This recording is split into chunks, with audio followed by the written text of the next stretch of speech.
تو ایک دو دنوں سے ایک کراچی کے اندر ایک فلیٹ سے حمیرہ اصغر نام کی ایک ماڈل اداکارہ کی لاش ملتی ہے،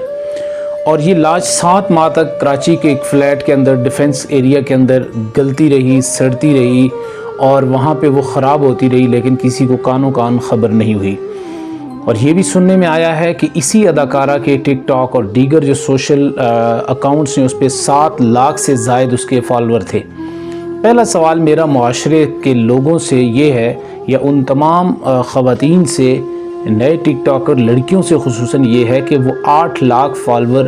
وہ 9 ماہ تک وہ لڑکی بیچاری وہاں پہ بے یار و مددگار، اس کی لاش پڑی رہی، لیکن اس کو پوچھنے کے لیے کوئی کیوں نہیں آیا؟ ایک نے بھی آ کے نہیں پوچھا کہ یار وہ کہاں غائب ہے، سوشل میڈیا سے غائب ہے، کسی نے بھی اس کے بارے میں سوال کرنا مناسب نہیں سمجھا۔ اس کا مطلب یہ ہوا کہ یہ فانی دنیا ہے اور یہ فہم کی دنیا ہے، اس میں حقائق کسی طرح سے بھی کہیں پہ بھی آپ کو نظر نہیں آئیں گے، اس میں صرف اور صرف آپ سکرین کی حد تک آپ کی فین فالوئنگ ہے، اس سے زیادہ کچھ بھی نہیں۔ اور دوسری چیز یہ ہے کہ وہ والدین جنہوں نے اس کو پالا پوسا بڑا کیا، وہ والدین جن کی اس نے نافرمانی کی اور ان کی بات کو نہ مانا، ان کے حکموں کو ٹالتی رہی، جو بھی معاملات ان کے گھریلو ہوئے، لیکن آج وہی والد اس کی لاش لینے سے بھی اس نے انکار کر دیا۔ تو میرے خیال میں اس سے بڑی بدبختی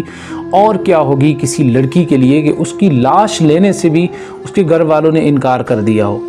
اب صورتحال یہ ہے کہ اس تناظر کے اندر کہاں ہیں وہ فیمنسٹ عورتیں اور وہ آنٹیاں، وہ میرا جسم میری مرضی کے نعرے لگانے والی وہ تمام تنظیموں سے، این جی او سے میرا سوال ہے کہ یہ ہیں وہ آپ کا درس، یہ ہیں وہ آپ کے سلوگنز، یہ ہیں وہ آپ کے غیر اخلاقی نعرے